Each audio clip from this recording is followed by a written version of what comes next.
کلمہ کو مشرک اور کافر مشرک میں فرق ہے. اچھا.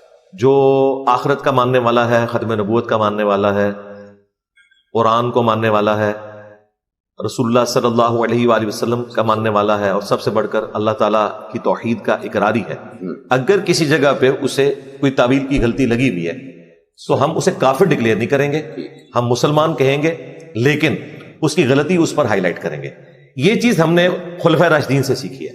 سیدنا علی کو خوارج کافر کہتے تھے، لیکن سیدنا علی سے جب پوچھا گیا کہ یہ کیا ہے، کیا کافر ہے، انہوں نے کہا کافر نہیں ہے، ان کو تو یہ گمان ہوا کہ میں کافر ہوں تو مجھے چھوڑ کے.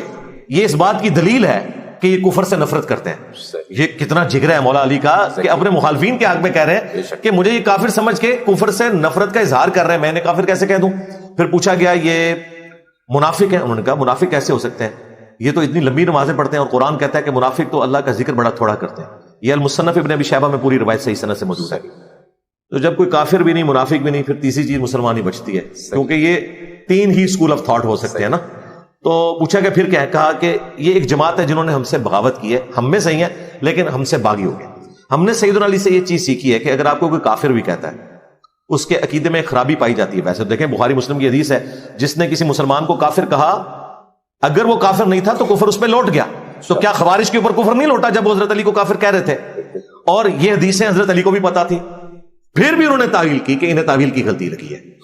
جب تک انہوں نے مسلمانوں کو قتل نہیں کیا، مولا علی نے ان کے وظیفے لگائے ہوئے تھے. جس طریقے سے مال غنیمت میں اور بیت المال سے باقیوں کو وظائف ملتے تھے، خوارج کو بھی وظائف ملتے تھے. جب انہوں نے مسلمانوں کا قتل کیا، پھر ایز اے لاسٹ ریزارٹ آپ کو جنگ نہروان ان سے لڑنی پڑی.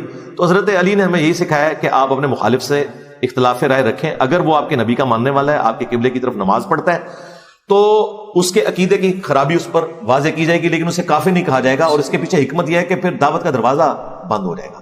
اب جو حضرت عثمان کو شہید کرنے کے لیے بلوائی آئے تھے، صحیح بخاری میں 695 نمبر حدیث ہے، صحابہ نے پوچھا کہ امام تو آپ ہیں لیکن مسجد پہ فتنوں کے امام کا قبضہ ہے، ہم نماز اس کے پیچھے پڑھیں تو کہیں گنہگار نہ ہو جائے. تو حضرت عثمان نے کہا نمازیں ان کے پیچھے پڑھو، برائی میں ان سے الگ رہو. نماز مسلمانوں میں ایک اجتماعی نیکی کا کام ہے، اس میں ان کا ساتھ دو، برائی میں ان سے الگ رہو.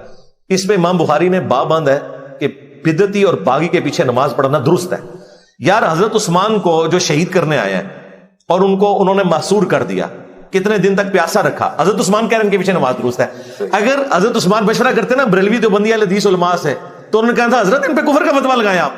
تو ہم حضرت عثمان کے ماننے والے ہیں، ہم حضرت علی کے ماننے والے ہیں، یہ بابوں کے ماننے والے ہیں. اب آپ کو پتا چلا میں یہ بار بار کیوں کہتا ہوں کہ مرنے سے پہلے اے مسلمان کر لے اس پہ غور. کتابوں کا خدا اور ہے، بابوں کا خدا اور. کتابوں کا خدا وہ ہے جو خلفائے راشدین کا خدا ہے، بابوں کا خدا وہ ہے تو خدا وہی، لیکن کوالٹیز انہوں نے ڈفرنٹ مانی ہوئی ہیں. یہ اپنے بزرگوں کی تعلیمات میں چل رہا ہے.